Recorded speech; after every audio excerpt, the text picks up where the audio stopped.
Dans cette vidéo, je vais vous décrire une méthode toute simple pour débuter avec ChatGPT. ChatGPT est un assistant conversationnel, il faut donc lui décrire le travail qu'il a à faire. C'est très différent des chatbots pour lesquels le travail à réaliser leur a déjà été décrit. D'abord, choisir un travail simple et clair, surtout au début. Réfléchir à la question « Comment un expert humain pourrait vous aider ?» Et enfin, commencer par un projet simple. Dans cet exemple, je vais prendre le cas bateau d'un étudiant qui souhaite être interrogé sur son cours. Et on va choisir un cours sur les berniques.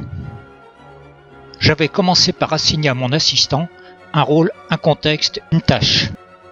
Dans un modèle de langage, le contexte est fondamental.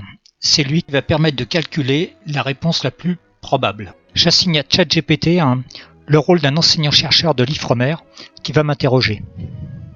Le rôle choisi ici est très pauvre. La probabilité de trouver un enseignant-chercheur de l'Ifremer ayant publié des articles au sujet du bernique et ayant servi à entraîner ChatGPT est plus faible que de nommer un scientifique reconnu ayant publié des articles sur le bernique et utilisé pour entraîner ChatGPT. Le rôle est assigné à ChatGPT. Maintenant, je décris le contexte et la manière dont ChatGPT doit travailler.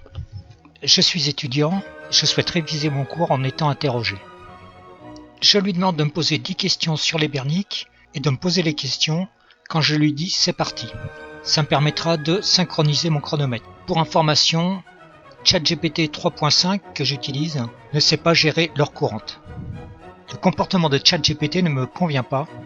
Mon assistant s'est arrêté sur la première question fausse. Donc là, j'applique le dernier volet de la méthode.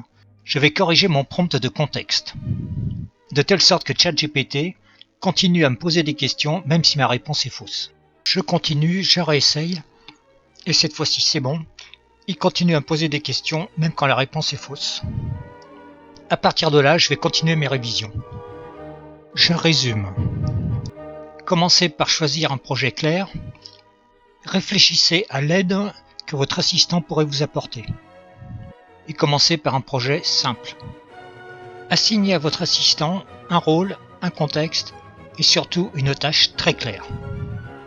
La démarche est itérative, donc n'hésitez pas à modifier, corriger vos prompts tant que le résultat ne vous convient pas.